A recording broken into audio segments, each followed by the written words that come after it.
چاپیریال ساتنې ملي ادارې د افغان بیسیم مخابراتي شرکت په مالي او تخنیکي ملاتړ د نیالګیو کینولو پراخ کمپاین پیل کړ. د مسؤلینو په وینا په دې کمپاین کې به زرګونه نیالګي د کابل ښار په مهمو سیمو کې کینول شي. دوی زیاتوي چې دا نوښت نه یوازې د ښار د ښکلا لپاره مهم دی، بلکې د هوا د ککړتیا په کمولو او د خلکو د روغتیا په ښه والي کې هم رغنده رول لري.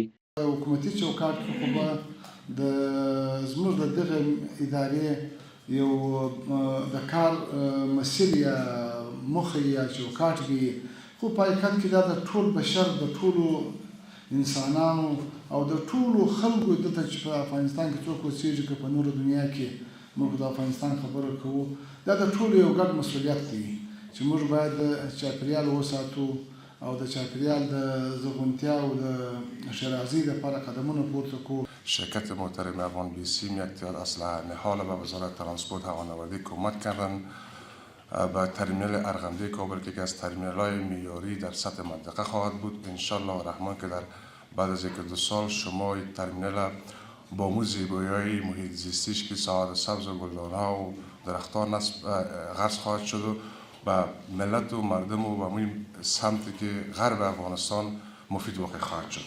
قدرمنو ځوانانو، چاپیریال ساتنې دغه اداره د افغانستان د ښکلا اداره ده. دغه د طبیعت او د سترګو د ښکلا اداره ده.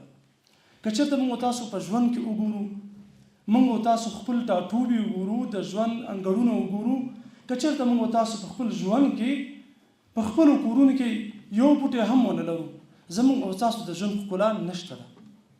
د افغان بیسیم مخابراتي شرکت مسؤلین وایي دوی ژمن دي ترڅو د ټولنیزو او چاپیریالي مسؤلیتونو په چوکاټ کې ورته پروژو ته دوام ورکړي. که هر مسلمان یو ونه کینوي یا د زراعت په برخه کې کارونده وکړي، نو که د دې زراعت او د دې ونې نه انسانان استفاده وکړي یا مرغان استفاده وکړي یا حیوانات استفاده وکړي، نو دا د انسان لپاره صدقه جاریه ده، یعنی اجر دایم دی.